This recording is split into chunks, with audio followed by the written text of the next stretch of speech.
I'm Mr. Robert, 72 years old, widower, and retired. I thought understanding what happened would change things. I believed that once the context was clear, the hospital, the illness, the weakness, the outcome would follow naturally. I was wrong. The first person who said it didn't hesitate. They didn't soften it. They didn't pause to consider how it would land. The signature is valid. 3 words. Spoken calmly, professionally, as if they were reading the weather. I asked how that could be. I explained the condition I was in, the medication, the confusion, the pressure. They listened, they nodded, then repeated it. The signature is still valid. They said the law doesn't measure exhaustion. It doesn't evaluate vulnerability unless it crosses a very specific line. It looks at capacity. Was I declared incompetent? No. Was I legally restrained? No. Was the document signed? Yes. That was enough. Intent didn't matter. Context didn't matter. Timing didn't matter. Only form, only ink. I felt something hollow open in my chest. Not anger. Not yet. Disbelief.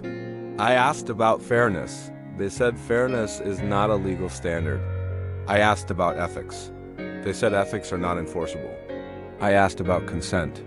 They said consent exists unless it is formally removed.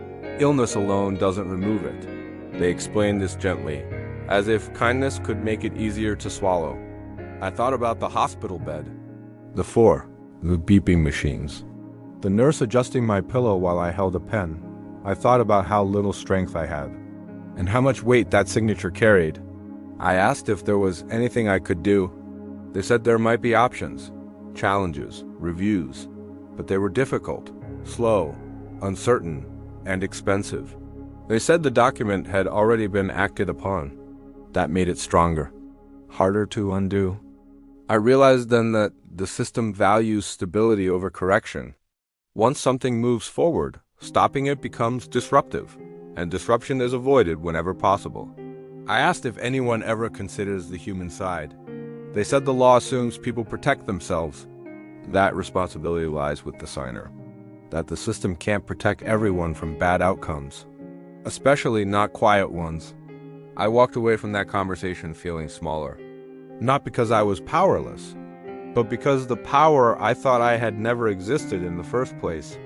I had believed signatures were agreements, conversations, mutual understanding. I learned they are switches. Once flipped, the room changes. And you don't get to choose when the lights go back on. The worst part wasn't that the signature was valid. It was that everyone knew it would be. From the beginning. That's why no one panicked. Why no one rushed? Why no one explained? They didn't need to. The paper did the work. I replayed the moment again. The pen, the line, my name. It looked so ordinary, so harmless. But ordinary things can carry irreversible weight. I realized then that my story wasn't unusual. It was simply quiet. And quiet cases don't break systems. They disappear into them. The signature was still valid. And so was the damage. If you think stories like this should be told, you can support the channel by liking this video. If you want to keep watching, subscribe to the channel. A new episode every day. Cool doesn't always mean fair.